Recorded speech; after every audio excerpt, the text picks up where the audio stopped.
Well, here it is. One moment I feel as though it's been in a flash, and in another it feels as though it's been a month getting here. But nevertheless, it is Friday, and in fact, it's the last Friday of September. We'll be in our 10th month of 2020 by this time next week, plus a day actually. And we'll be talking, of course, about Halloween and more than likely some colder weather as well. The colder weather much closer than Halloween, and that will start to show up again in your forecast on tonight's program. In addition to that, a great deal of ground to cover this evening. I do have our superintendent of schools who wanted to get some last-minute important information out there in lieu of in-person classes starting Monday here in Magoffin County. Specifically, we'll talk about parent pickup, some very important information there. Also, we'll focus on our kindergarten and Head Start students as well, and some other updates for all schools and grades. Our Public Health Director, Mayor Pete Shepard, is here tonight talking about a positive case that actually involves an employee at the Magoffin County Health Department. I also have just breaking a federal drug arrest also at the hands of the Johnson County Sheriff's Department. I was able to get a word with Doug Saylor, Johnson County Sheriff, a few moments ago. He'll tell us as much as he can. A couple of area reports, a little out of the viewing area, but just a couple we thought we would include tonight in case you were there and might have seen or know something about a theft and a hit and run. That's kind of hard to look at the still frames even. Now also, and that's where I'll begin from this point further, an update on the Mountain Parkway. For those of you who travel the Mountain Parkway daily, I certainly try to assume I could feel your pain.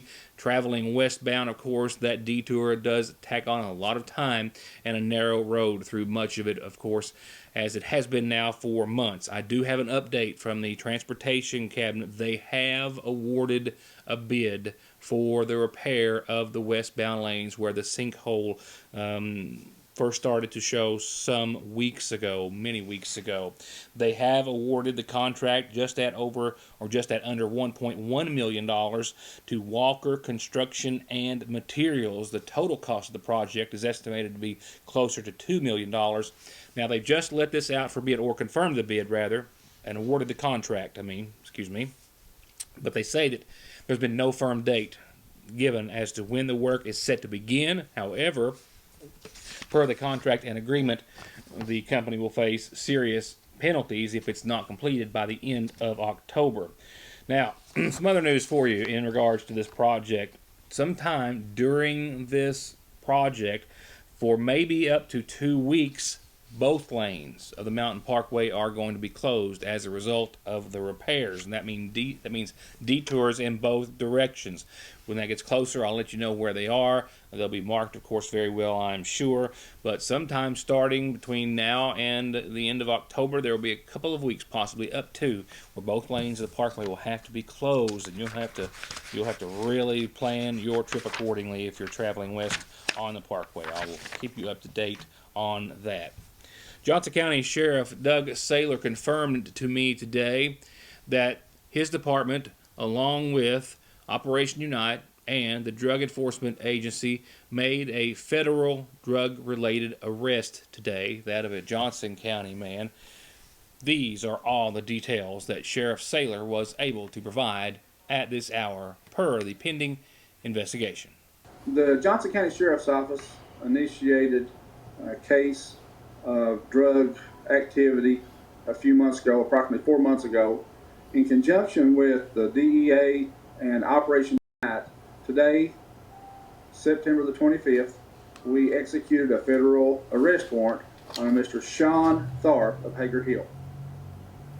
Mr. Tharp was taken into custody and subsequently transported to the Pike County Detention Center by the federal agents. Any details on what charges he may or is facing? Currently, we're not at liberty to release those. It is a federal case, and we are withholding some of that information at this time. Any information or details in regards to what kind of drug activity or to the amount or anything of that nature, sir? Again, we're withholding the amount, but it was methamphetamine transactions that the gentleman was involved with. So I'm assuming it is safe for me to assume that with federal officials involved, this is much more than just your average street level deal. Yes, sir. It was a substantial amount. What will happen from here? Is the case still ongoing? It is still ongoing. Therefore, we're not releasing a lot of information, but it is in the hands of the federal prosecutors at this time. Two more quick stories from other counties in eastern Kentucky, real quickly. One from Floyd. That is where police are asking for your help in a theft of a piece of equipment stolen from Blackburn Lawn Equipment, which they say could show up in McGoffin County just as well as any other after being fenced. It was taken last night, technically yesterday morning, around 4:30. Post 9 of the State Police in Pikeville says they're looking for help identifying this man who stole a John Deere Gator UTV from Blackburn Lawn Equipment in Iville Thursday morning around 4:23. That's when video surveillance shows the man enter the property at Iville, steal the UTV, and then leave. He was wearing a light gray hooded sweatshirt and blue jeans. He was seen arriving on the property riding a bicycle. If you have any information, call Post at 433-7711. I'm actually just now receiving word that the person they were searching for related to these photographs has been identified. Look at the 81-year-old victim to the right of your screen near the front of that car. That's that car not stopping and hitting the 81-year-old woman and then leaving the scene. This was a hit-and-run accident with an unknown suspect until just a few moments ago. The Louisa Police Department looking for assistance just earlier today about the person who was driving that dark-colored Nissan and then hit that 81-year-old and then left the scene. An update right now says that person has been identified. That person is believed to be this person, this man seen leaving the store. It's a report that our editors with the Big Sandy News will have more details on in next week's edition. I'll be right back with more of your news today in a moment. It's hard to describe the t-shirt lines and looks in right now at the seasonal shop, but I'm going to try. Two of them are made right here in KY, Ridge and Holler, because, in Kentucky, you're always in one or the other, and both are always beautiful. Just check these designs out. The other is Yonder, and it's made in Pikeville, and it's just as cool and creative and all Kentucky. Definitely something there to appeal to everyone. And the ever-popular Turn Row brand, also at the seasonal shop for all fans of anything farming. And you can come into the shop and experience the magic of perfectly chilled drinks. For regular and slim cans, regular or even wine bottles, cups, and more. It's the Cadillac of koozies by Brewmate. All colors and styles in stock right now at Fraser's Prater Drugs seasonal shop.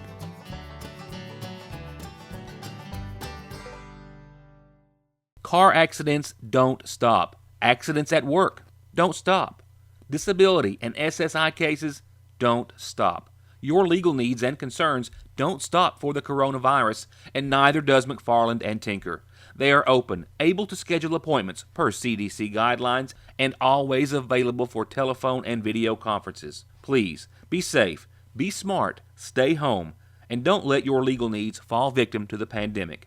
Call McFarland and Tinker and let them take care of them for you. Hello, Bob Hutchison here for Hutch Jeep, and we're having our back to school sales event. Buy any pre-owned vehicle and you'll receive a $250 gift card, or when you buy a new Jeep, Chrysler, Dodge, or Ram, you can get a $500 gift card for back to school shopping. Right now, save up to $14,000 on new Ram trucks, and there's several to choose from. And remember, the Hutch Guarantee.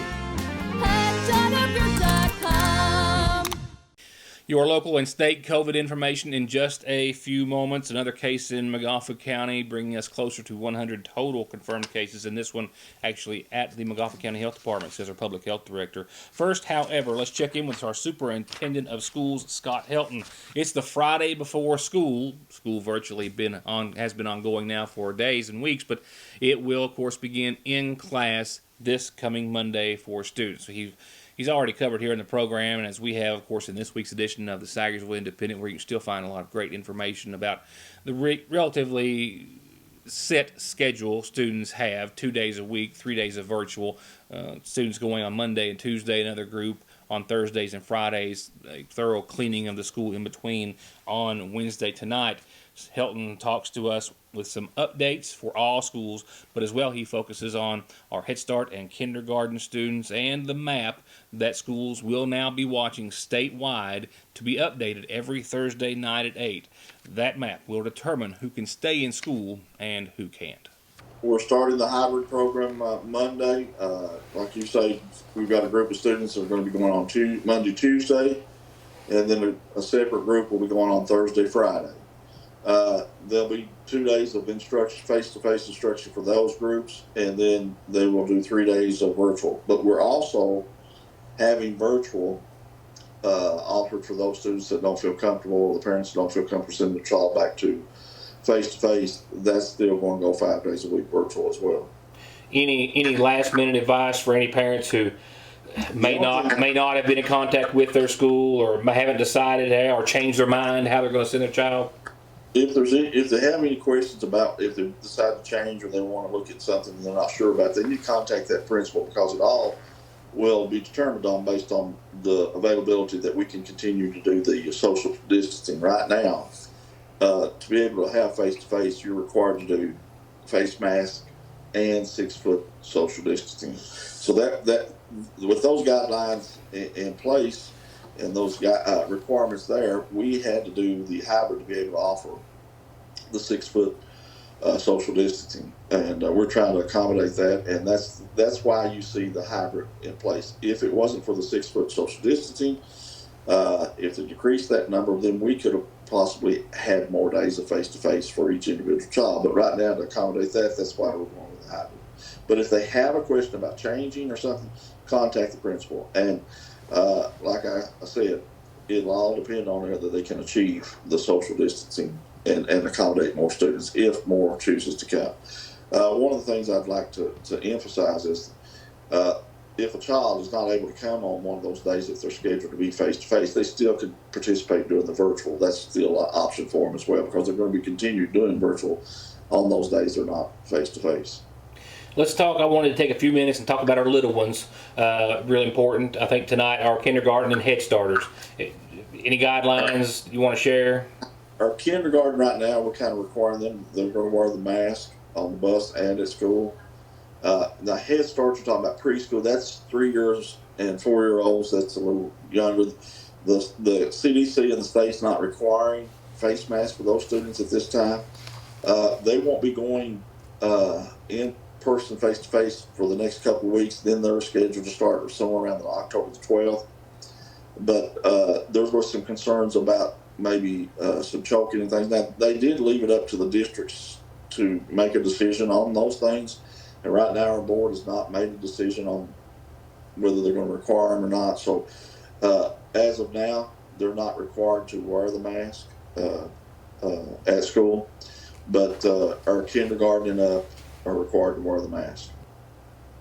One of the things that I want to talk to you about too is I want to stress the need to follow these guidelines, because that's if we want to be able to do the sports and we want to be able to have face-to-face instructions, it's crucial that we all kind of abide by what the guidelines are put out there by. I understand. And speaking of that, in a roundabout way, you guys are going to be closely, as all schools are, monitoring the map that's going to be updated every Thursday. How dependent is the school going to be on that? Well, we have to be observant of that, because that's one of the determinations of whether we get to go face-to-face or not. It's based on the number based per 100,000. And I think if your positivity rate goes from 25 to 100,000, then you would possibly land in the red. And if you get to that point, when you get into the red zone over a week period, then you have to shut down your face-to-face instruction, and you have to cancel all sporting events as well. And if you look at that map, there's a color code on there. It starts out green. Green means you basically have 0. Then you got yellow, and then you got elevates to orange, and then the last code would be red, and red was, like I said, that 25 to 100,000 within a week period. And when you get to that point, you're going to do virtual, and you're cutting out all of your sporting events. Now, to return back to face, you don't just go back to the orange. You have to go all the way back to the yellow. So one of the things we would do, and the reason that the KDE and everyone explained to us that checking on a Thursday night would allow us that Friday to get out to the parents and things for the following week or two, whatever it takes to get back to yellow, of the closure and startup of virtual 5 days. Felton also reminded everyone that temperature checks will be done before students get on the bus and when they get at school. As for parent drop-off and parent pickup, they are urging all parents or those family members who are picking up students to please stay in your vehicles as much as possible. School personnel are going to escort students to their parents or families who are there to pick them up. If you have any questions, look for one of those school personnel. They will be easy to spot. And if you are checking out a student or your student is checking out for a doctor's appointment or something, having to leave early after being at school, the school will send the checkout form to you outside of the building. Now, parents will be allowed to go in the buildings if they need to. It will just be in small numbers at a time. And of course, he also wanted me to remind everyone that they will still be feeding, of course, students, whether they are at home virtually or in the classroom. Oh, also on that note, in regards to those students who will be at home and the buses that are still making the rounds and will be bringing those students lunches, that schedule that they've been on might change some and have to be tweaked, but those buses will still be running those routes. COVID-19 information, a calendar, and birthdays, and all of that starts right after this. There is never a good time for a breakdown. They will happen, and your car at some point is going to need some repairs and maintenance. And Black Smoke Performance is open and here with professional, fast, safe service. And they now have certified full air conditioning, diagnostics, and repair to keep you cool in whatever you drive. Black Smoke Performance, 349-8785. Hello, Bob Hutchison here for Hutch Jeep, and we're having our back-to-school sales event. Buy any pre-owned vehicle and you'll receive a $250 gift card, or when you buy a new Jeep, Chrysler, Dodge, or Ram, you can get a $500 gift card for back-to-school shopping. Right now, you can take advantage of Hutch employee pricing on every pre-owned vehicle. And remember, the Hutch Guarantee. Go with All Pro and you'll always get a perfectly finished project backed by decades of experience and thousands of satisfied customers. Always with the best prices on everything from small to large remodels, bathrooms to kitchens to entire homes, or turnkey new construction on everything from garages, homes to retail space. And seamless gutters too. And All Pro still offers 0% financing for up to 18 months and long-term low interest rates on those big projects. For an estimate, call this family-owned business today. I'm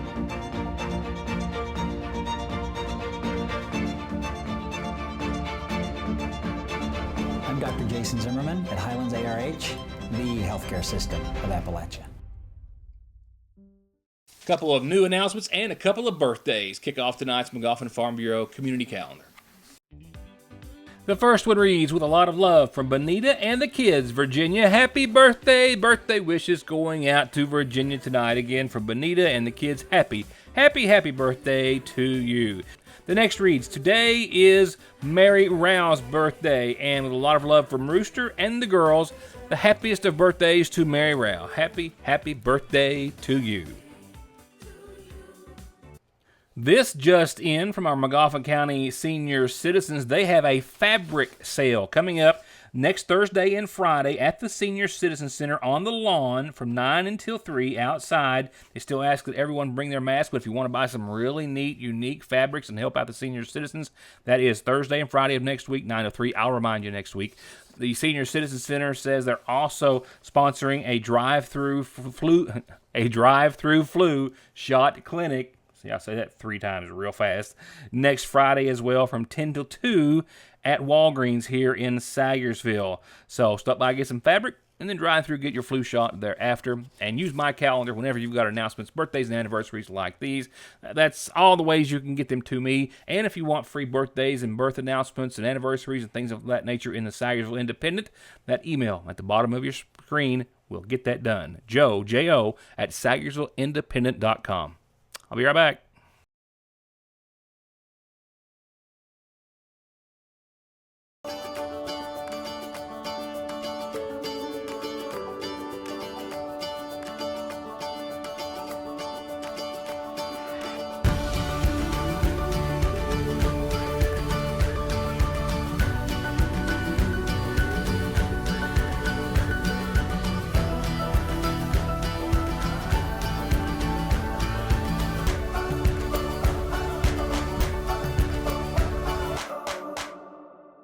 Go to Conley Tire in Staffordsville or ConleyTire.net right now and get $200 back on a new set of Goodyears, $100 on new Generals, Coopers, Bridgestones, and Mickey Thompsons, all with the smoothest balancing Snap-on has to offer. And if your ride has a light on, let their state-of-the-art Zeus diagnostic machine figure it out for only $35 at Conley Tire. It's one of the most popular and most famous things we've ever done at your Sagersville Lee's. Well, except for our chicken and our biscuits and our wedges and our ice and our hot dogs, and you know what I mean. The $5 coupon is back in this week's edition of the Sagersville Independent. That's $5 off family specials. That's 16 or 20 pieces of chicken, any way you like it, with mashed potatoes and gravy, coleslaw, and biscuits, enough to feed the fam and more. $5 off. Clip the coupon. They'll even give it to you for free in a free newspaper at your Sagersville Lee's famous recipe. $5 off is back. Come to Parkway Pharmacy in Sagersville and get your prescriptions filled, your over-the-counter medications, and immune system boosters, all from the safety and comfort of your own vehicle, either in their drive-thru or with their new curbside service. You can also call ahead or just download the MyGNP app, that's Good Neighbor Pharmacy, and refill and manage your prescriptions right from your device, helping you and yours stay healthy and safe. Parkway Pharmacy in Sagersville, 349-4400. In his Friday update, Governor Beshear today confirmed 930 new cases of the coronavirus today. 131 of those in kids 18 and younger, 23 5 years and younger, the youngest only 2 months. 12 Kentuckians were said to have passed away in the last 24 hours as a result of COVID-19. That death total stands now at 1,149.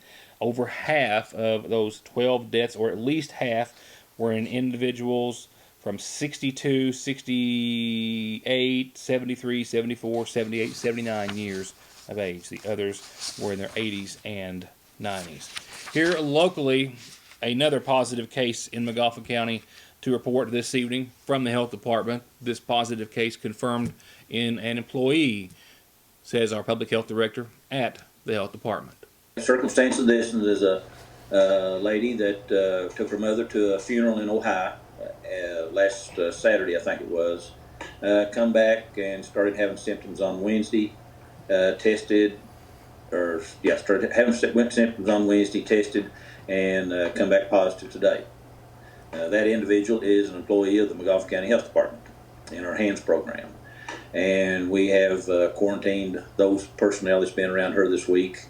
The thing is, and it teaches us a lesson that while she wore her mask the whole time she was there, the people there didn't wear a mask, and she contacted the virus. So it's a two-way street. Everybody needs to wear a mask. Whether you're, whatever you're attending, the people you're around, you need to wear a mask. You can't. It's not fail-safe that you won't get it if both of you wear a mask, but it's even more likely that you might contact it with just one of you wearing a mask. So she did contact the virus, and we have quarantined those personnel that's been around her. Our total now stands at 95, yeah. Getting close to that 100 mark. We think Pikeville has reported that they think they might be going to have a spike this week and go back into the orange and red. And I think Floyd County, I think we heard from them today and said they were having a few more cases than normal. So it's still here and still moving steady and spiking in different places at different times. The employee who was said to have tested positive today was symptomatic and was experiencing some allergy-like symptoms, is all I'm glad to report. As for the hands program, with all of those involved being quarantined, for the most part they have been and still are able to work from home, it will not affect operations of the hands building. Now, Shepard did say that while it's believed that no one else in the actual health department building were in contact with those, as they do work on opposite ends of the facility, that he more than likely will keep all health department personnel from leaving the building and going for any out of the building services next week, just as an abundance of caution.